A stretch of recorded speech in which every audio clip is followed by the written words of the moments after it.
Hey, Alexis Love Beauties. Welcome back to part two of the feminine hygiene conversation we were having. If you are a flawless man, with all due respect, I advise you to click off of this. That way we can just have a private conversation with our ladies. Thank you.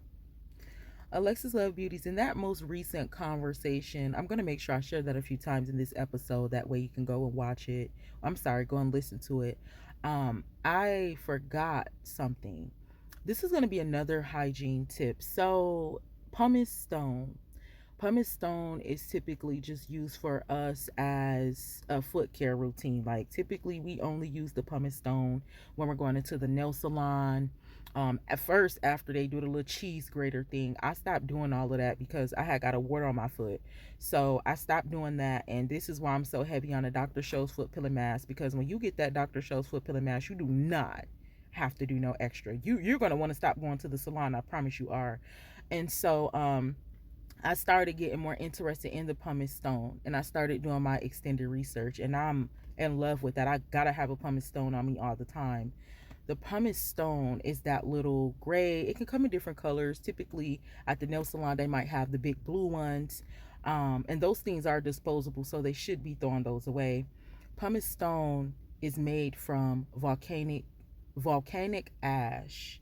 So when a volcanoes are very powerful. When a volcano erupts, the stones come out of the volcano, and when they combine with the water, they become the stone. So it's kind of like, I believe it's like the volcanic ash, and when that ash hit the water, it becomes a stone. I encourage you to do your extended research because I think that's just so amazing, the different things that we have, and this is natural. So a pumice stone is a natural exfoliant. You still want to use a sugar scrub, but I got more into the pumice stone, and I started to realize that my hands were bad, and especially in the wintertime. So again, with the hygiene, if you can, I know sometimes, you know what I'm saying, we might go through hard times in life. That's what I'm learning. Life be up and down. Still take care of yourself. So if you can, go ahead and get multiple towels. If you can, go ahead and get multiple pumice stones. For the pumice stone, you will need like 3 of them. You'll need one for, well, probably 4. You'll need one for your hands, a separate one for your feet. For your hands, you're going to use that all the time you go to the restroom. That's how you keep your hands beautiful. For your feet, every time you shower. And then for your face, be careful with your face because those things is still a little hard. If you do it too hard on the softer parts of your body, you will have scratches and stuff. But if you want to on your face, we can get into that more in that face video because it's not really about that. But and your full body, so you will need one for your full body. Now after you shower and you go over that feminine intimate area routine, if you would like, before you end your feminine routine, you can use the pumice stone down there. Lord, cover our conversation in the blood of Jesus. This is for educational purposes only. You know how we were talking about in part 1 about the thighs, smell might be coming from the thighs. You know how like sometimes on people's face, it's usually like in a chin area, you might see like pores, or it could be like whiteheads, or it could just be sebum. Thank you, Jesus. It could just be extra oil that the skin is producing. Sometimes you have that extra sebum seeking out of other parts of your body. So it could be like on the side of your nose, it could be like on your cheek, that chin area down there.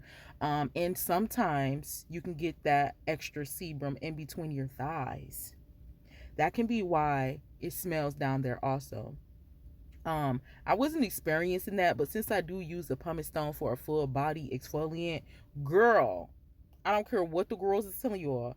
Listen, we finna start pushing that for it. Like, that is the #1 skincare secret. I don't care about no sugar scrub, no nothing. If you hit your skin with that pumice stone first, and then you go in with that sugar scrub, that's an elite skincare routine. Like, that's the female version of Ashton Hall. I have to be her. Literally.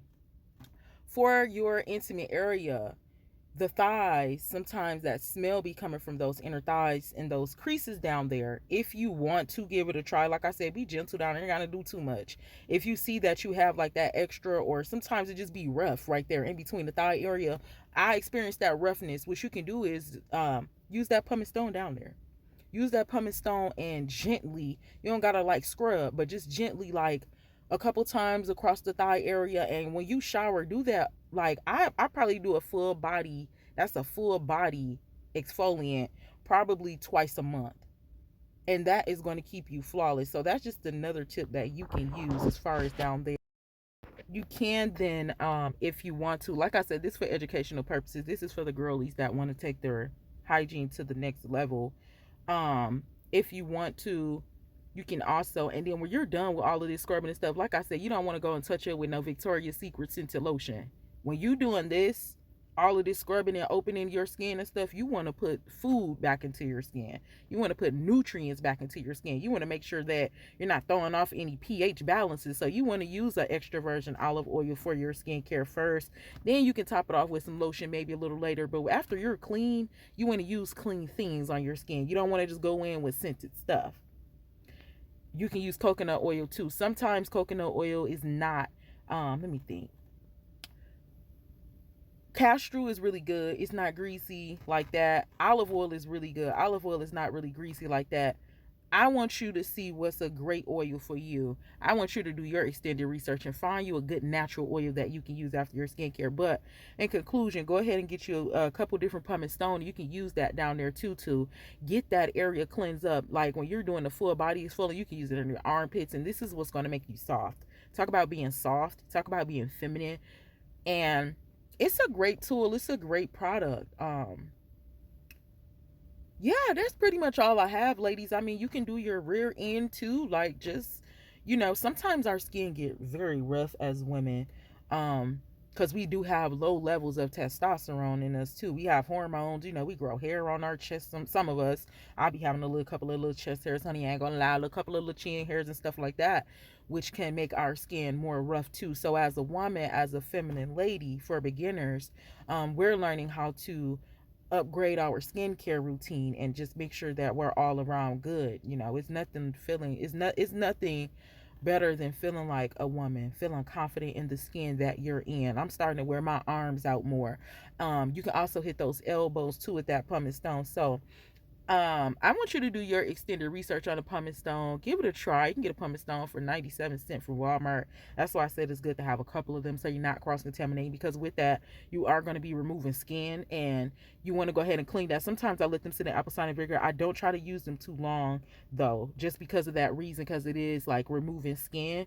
But a pumice stone is good for the hands probably for like a week and a half. For the feet, like a week and a half.